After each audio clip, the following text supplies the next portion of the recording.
हाँ तो बच्चों, कल हमने पढ़ा था 5 चैप्टर। 5 चैप्टर का नाम क्या था? अक्षरों का महत्व। लेखक ने अक्षरों के महत्व के बारे में कल हमें चैप्टर के माध्यम से बताया था और हमने पढ़ा था अक्षरों के महत्व से हमारे जीवन में क्या क्या बदलाव आए थे, वो हमने कल कंप्लीट कर लिया था। अब पढ़ेंगे चैप्टर अगला, पार नजर की। पार नजर के मतलब अंतरिक्ष की बात बोल रहा है लेखक। छोटू है और उसके पिताजी हैं। पिताजी अंतरिक्ष या नासा में उनकी ड्यूटी है। यह एक अंतरिक्ष की संस्था है, अंतरिक्ष में जाने वाले यात्रियों की एक संस्था है जिसमें छोटू के पिताजी की इसमें नौकरी है। पार नजर की पढ़ेंगे हम। देखो, एक सुरंगनुमा रास्ता था। आम आदमी के लिए इस रास्ते से होते हुए जाने की मनाही थी। जो सुरंगनुमा रास्ता था उसके लिए आम आदमी के लिए जाने की बिल्कुल मनाही थी। लेकिन छोटू ने एक दिन अपने पापा का सिक्योरिटी पास लिया और जा पहुंचा सुरंग में। फिर क्या हुआ? और आम आदमी के लिए जाने की मना थी, और जब भी छोटू ने अपने पिताजी का सिक्योरिटी पास लिया और सुरंगनुमा रास्ते में पहुंच गया। छोटू कितनी बार कहा है तुमसे कि उस तरफ मत जाया करो। पिताजी कह रहे हैं कि छोटू से, छोटू आपसे कितनी बार बोला है आप उधर मत जाया करो।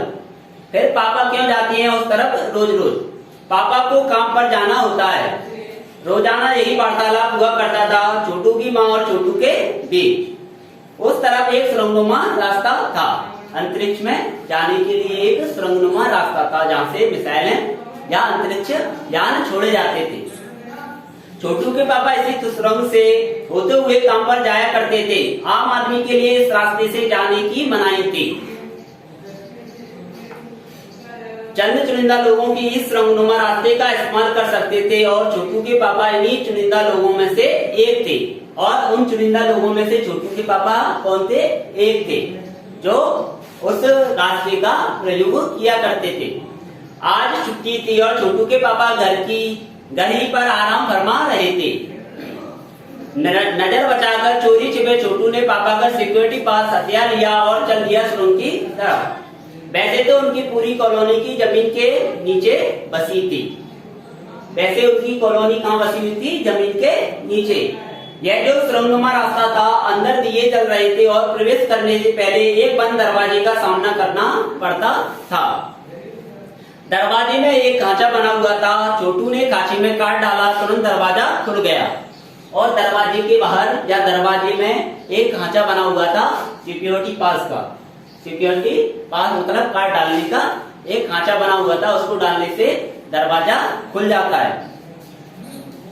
छोटू ने सुरंग में प्रवेश किया। अंदर वाले खांचे में सिक्योरिटी पास आ पहुंचा था, उसे उठा लिया।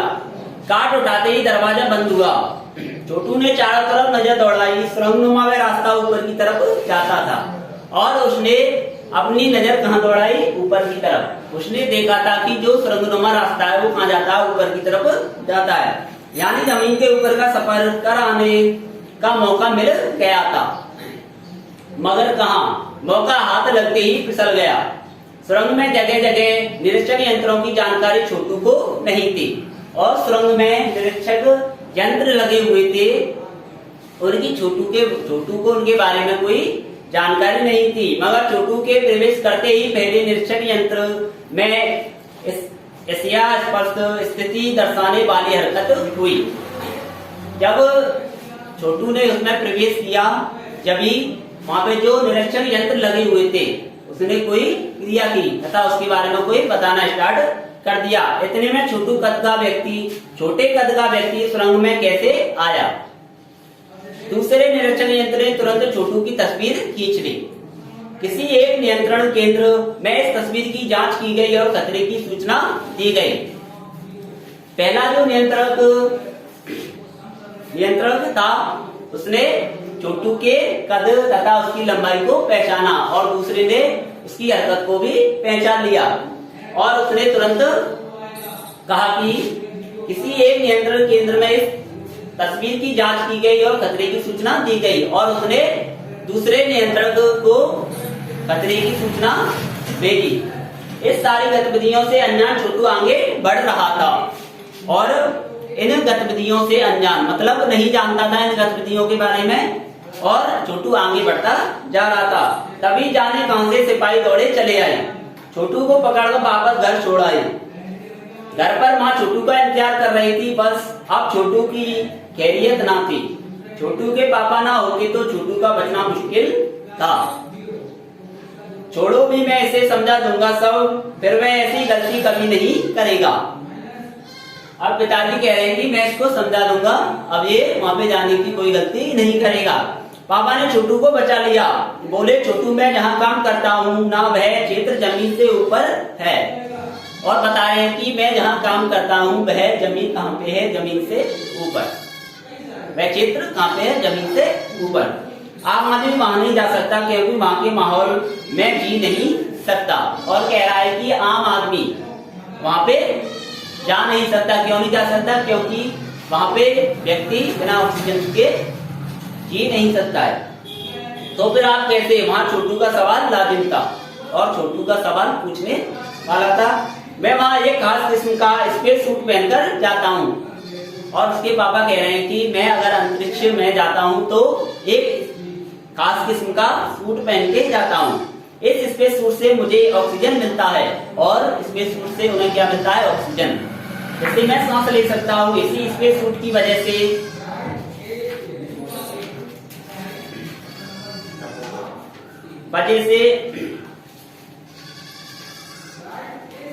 बाहर की ठंड से मैं अपने आप को बचा सकता हूँ, और स्पेस सूट से उसको क्या क्या लाभ होता है? ऑक्सीजन मिलती है, और बाहर की ठंड से वह उसको बचा भी सकता है।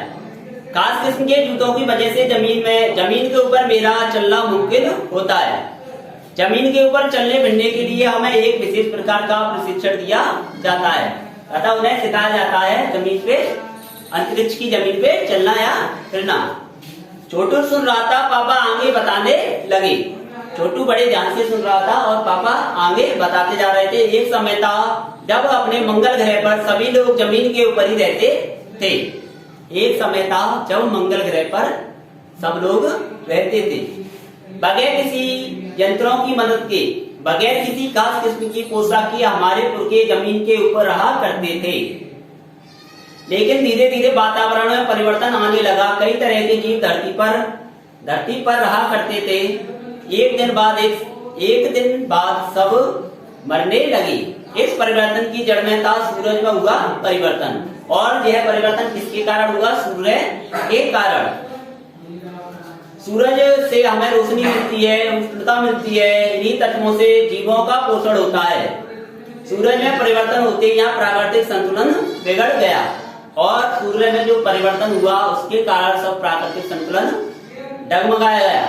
प्रकृति के बदले हुए रूप का सामना करने में यहाँ के पशु पक्षी, पेड़ पौधे, अन्य जीव अक्षम साबित हुए। केवल हमारे पूर्वजों ने इस स्थिति का सामना किया। यहाँ पे रहने वाले पशु पक्षी, पेड़ पौधे सूर्य के परिवर्तन के कारण उनकी स्थिति बिल्कुल डगमगा गई, लेकिन हमारे पूर्वजों ने सूर्य के बदलने का सामना किया। अपने तकनीकी ज्ञान के आधार पर हमने जमीन के नीचे अपना घर बना लिया, और कह रहे हैं कि अपने तकनीकी के आधार पर हमने जमीन के अंदर अपना घर बना लिया। जमीन के ऊपर लगे विभिन्न यंत्रों के सहारे हम सूर्य शक्ति, सूरज की रोशनी और गर्मी का इस्तेमाल करते आ रहे हैं। इन्हीं यंत्रों के सहारे हम जहाँ जमीन के नीचे जी रहे हैं, यंत्र सुचारू रूप से चलते रहे हैं। इसके लिए बड़ी सतर्कता बरतनी पड़ती है, बड़ी सावधानी बरतनी पड़ती है। मुझ जैसे कुछ चुनिंदा लोग इन्हीं यंत्रों का ध्यान रखते हैं, और छोटू के पापा कह रहे हैं कि इन यंत्रों का ध्यान कौन रखते हैं? मुझ जैसे चुनिंदा लोग, मतलब इसमें जो नौकरी करते हैं। बड़ा हो जाऊंगा तो मैं भी यही काम करूंगा। छोटू ने अपनी मनसा जाहिर की, मतलब अपने मन की बात बताई। बिल्कुल, मगर उसके लिए खूब पढ़ना होगा, माँ और पापा की बात सुननी होगी, माँ ने कहा। माँ कह रही कि लेकिन इसके लिए आपको क्या करना पड़ेगा? इसके लिए आपको खूब पढ़ना पड़ेगा, और सभी बड़ों की बात को सुनना पड़ेगा। दूसरे दिन छोटू के पापा काम पर चले गए। देखा तो कंट्रोल रूम का वातावरण बदला सा था। शिफ्ट खत्म कर घर जा रहे स्टाफ के प्रमुख ने टीवी स्क्रीन की तरफ इशारा किया।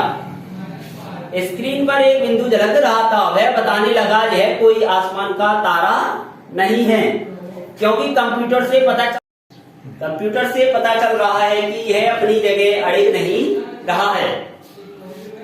पिछले कुछ घंटों के दौरान इसने अपनी जगह बदली और पिछले कुछ घंटों के दौरान उसने अपनी जगह को बदल लिया। कंप्यूटर के अनुसार यह हमारी धरती की तरफ बढ़ता चला आ रहा है।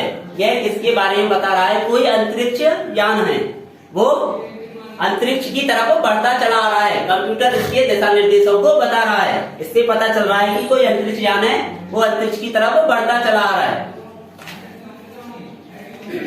और अगर होगा भी तो यह अंतरिक्ष यान तो नहीं है। अब अंतरिक्ष में जो नौकरी कर रहे हैं वो कह रहे हैं कि ये कोई अंतरिक्ष यान तो नहीं है। छोटू के पापा ने अपना संदेह प्रकट किया और छोटू के पापा ने अपना संदेह मतलब बात रखी। संदेह हमें भी है, आप इस पर बराबर ध्यान रखिएगा। छोटू के पापा सोच में डूब गए। क्या सचमुच अंतरिक्ष यान होगा? कहां से आ रहा होगा? सौर मंडल में हमारी धरती के अलावा और कौन से ग्रह पर जीवों का अस्तित्व होगा? और छोटू के पापा सोच रहे हैं कि क्या सचमुच में यह अंतरिक्ष यान है या ये किसके द्वारा किस देश के द्वारा भेजा गया होगा? इसके बारे में उनके मन में संदेह है। कहां से आ रहा होगा? सौर मंडल में हमारी धरती के अलावा और कौन से ग्रह पर जीवों का अस्तित्व होगा? कैसे हो सकता है? और अगर होगा भी तो यह कितनी प्रगति कर चुका होगा? और पूछ रहे हैं कि सौर मंडल के अलावा किस ग्रह पर जीवों का अस्तित्व है और वहां पे यह कितनी प्रगति कर चुका होगा, मतलब यह कितने आगे बढ़ चुका होगा कि अंतरिक्ष यान छोड़ सके। वैसे तो हमारे पूर्वजों ने अंतरिक्ष यानों उपग्रहों का प्रयोग किया था, मगर अब हमारे लिए यह असंभव है। इसके लिए आवश्यक मात्रा में ऊर्जा तो हो। अब कह रहे हैं कि अंतरिक्ष यान छोड़ने के लिए हमारे पास क्या होनी चाहिए? ऊर्जा होनी चाहिए, पर्याप्त मात्रा में ऊर्जा होनी चाहिए। मगर हमारे लिए यह असंभव नहीं है, इसलिए आवश्यक मात्रा में ऊर्जा हो तो काश इस नए मेहमान को नजदीक से देखा जा सकता है। मेहमान किसके बारे में बता रहा है? वो बोल रहा है मेहमान किसको? जो अंतरिक्ष यान आ रहा है उसके बारे में कह रहा है कि अगर हमारे पास कोई अतिरिक्त ऊर्जा होगी जिससे हम उस अंतरिक्ष यान को देख सकेंगे। हाँ, अगर वह इसी तरफ आ रहा होगा तब तो यह संभव हो सकेगा। देखें, और कह रहे हैं कि अगर वो अंतरिक्ष यान हमारी तरफ आएगा तो हम उसको अवश्य ही देखेंगे। अब अंतरिक्ष यान में एक यांत्रिक हाथ बाहर निकला। अंतरिक्ष यान से एक यांत्रिक हाथ था वो बाहर निकला। हर पल उसकी लंबाई बढ़ती ही जा रही थी। उसमें से जो व्यक्ति निकला था उसकी लंबाई कैसी होती जा रही थी? लगातार बढ़ती ही जा रही थी। छोटू के पापा ने अवलोकन जारी रखा, मतलब खोज जारी रखी। कॉलोनी की प्रबंध समिति की सभा बुलाई गई। अध्यक्ष भाषण दे रहे थे। हाल ही में मिली जानकारी से पता चलता है कि 2 अंतरिक्ष यान हमारे मंगल ग्रह की तरफ बढ़ते चले आ रहे हैं और उनको पता चलता जा रहा था कि कोई अंतरिक्ष यान है मंगल ग्रह की तरफ बढ़ते चले आ रहे हैं। इनमें से एक अंतरिक्ष यान हमारे इर्द चक्कर काट रहा है, मतलब हमारे चारों ओर चक्कर काट रहा है एक अंतरिक्ष यान। कंप्यूटर के अनुसार ये अंतरिक्ष यान नजदीकी के ही किसी ग्रह से छोड़े गए हैं। अब कंप्यूटर उनको दिशा निर्देश दे रहा है कि यह अंतरिक्ष यान है जो हमारे किसी नजदीकी ग्रह से छोड़े गए हैं। ऐसी हालत में हमें क्या करना चाहिए? इसकी कोई सुनिश्चित योजना बनानी जरूरी है। नंबर 1 अपना क्या ख्याल है? और कह रहे हैं कि इनके बारे में हमें कोई सुनिश्चित योजना बनानी चाहिए।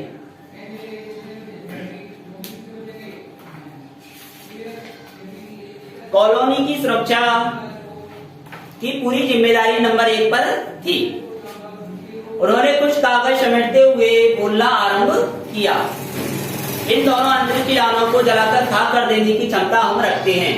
और नंबर 1 बोल रहा है, नंबर 1 और नंबर 2 उन अंतरिक्ष यात्रियों के नाम थे जिनके लिए नासाने दे रखे थे। वो बोल रहा है, नंबर 1 बोल रहा है कि इनको नष्ट करने की क्षमता हम में है, मगर इनसे हमें कोई जानकारी हासिल नहीं हो सकती। अंतरिक्ष यान बेकार कर जमीन पर करने पर मजबूर कर देने वाले यंत्र हमारे पास नहीं है। और कह रहा है कि अगर हम अंतरिक्ष यानों को खराब कर दें, लेकिन हमारे पास कोई ऐसे यंत्र नहीं है जो इनको खाक कर दे। हालांकि अगर ये अंतरिक्ष यान खुद ब खुद जमीन पर उतरते हैं तो उन्हें बेकार कर देने की क्षमता हमें अवश्य है। अगर ये जमीन पर उतरेंगे जब हमारे पास कोई क्षमता या शक्ति है इनको नष्ट करने की। मेरी जानकारी के अनुसार इन अंतरिक्ष यानों में सिर्फ यंत्र है, किसी तरह के जीव इनमें सवार नहीं है। और नंबर 1 कह रहा है कि इस अंतरिक्ष यान में कोई जीव नहीं है, खाली इसमें कोई यंत्र है। नंबर 1 की बात यह सही लगती है। नंबर 2 एक वैज्ञानिक थे, वे बोले हालांकि यंत्रों को बेकार कर देने में भी खतरा है, इनके बेकार होते ही दूसरे ग्रह के लोग हमारे बारे में जान जाएंगे। और नंबर 2 कहने लगता है अगर हम इसको खराब करेंगे तो दूसरे ग्रह हमारे बारे में जान जाएंगे। इसलिए मेरी राय में हमें सिर्फ अवलोकन करते रहना चाहिए, इसको देखते रहना चाहिए। जहां तक वो हो सके हमें अपने अस्तित्व को छिपाए रखना चाहिए तथा हमें अपना अस्तित्व छिपा के रखना चाहिए। हमें नहीं बताना चाहिए कि हमारे पास कौन कौन से हुनर हैं, क्योंकि हो सकता है कि जिन लोगों ने अंतरिक्ष यान भेजे हैं वे कल को इनसे भी बड़े सक्षम अंतरिक्ष यान भेजें। हमें यहाँ का प्रबंध कुछ इस तरह रखना चाहिए जिससे इन यंत्रों को यह गलत फहमी हो कि हम जमीन पर कोई भी चीज इतनी महत्वपूर्ण नहीं है कि इससे वे लाभ उठा सकें। अध्यक्ष महोदय से मैं यह दरखास्त करता हूं कि इस तरह का प्रबंध हमारे यहाँ किया जाए। नंबर 3 सामाजिक व्यवस्था का काम करते देखते हैं। इनकी बात के जवाब में अध्यक्ष कुछ बोले जा ही रहे थे कि फोन की घंटी बजी और इनके जवाब में अध्यक्ष महोदय कुछ बोलने जा रहे थे, तभी फोन की घंटी बजती है। अध्यक्ष ने चोंगा उठाया। 1 मिनट बाद सभा को संबोधित करते हुए उन्होंने कहा, भाइयों अंतरिक्ष यान क्रमांक 1 हमारी जमीन पर उतर चुका है। और अध्यक्ष महोदय ने फोन उठाया और कहा कि अंतरिक्ष यान हमारी जमीन पर उतर चुका है। वह दिन छोटू के लिए बड़ा ही महत्वपूर्ण दिन था। पापा उसे कंट्रोल रूम ले गए जहां से अंतरिक्ष यान क्रमांक 1 साफ नजर आ रहा था। कैसा अजीब लग रहा जहां इसके अंदर क्या होगा, पापा छोटू ने पूछा। और छोटू ने पूछा इस अंतरिक्ष यान के अंदर क्या है। कभी नहीं बताया जा सकता, दूर से भी इसका निरीक्षण जारी है। इस पर बराबर अंतरिक्ष यान की तरह इस पर बराबर हमारा ध्यान है। और छोटू पूछ रहा है इस अंतरिक्ष यान के अंदर क्या है, और उसके पिताजी बता रहे हैं कि इस अंतरिक्ष यान के अंदर क्या है ये अभी बताना नामुमकिन है, नहीं बताना असंभव है। मतलब आगे चल के इसके बारे में कोई खोज की जाएगी और इसके हर अंग का हमारा नियंत्रण है और इसका जो अंग है उस पर हमारा पूर्णतः नियंत्रण है। वक्त आने पर भी हम अगला कदम उठाएंगे, छोटू के पापा ने बताया। उन्होंने छोटू को एक कंसोल दिखाया जिस पर कई बटन थे और उन्होंने अंतरिक्ष यान को कंट्रोल करने के लिए कंसोल दिखाया जिसपे उसने देखा कि वहां पे बहुत सारे बटन हैं। अब अंतरिक्ष यान ने एक यांत्रिक हाथ बाहर निकाला। अंतरिक्ष यान से एक हाथ बाहर निकला। हर पल उसकी लंबाई बढ़ती जा रही थी,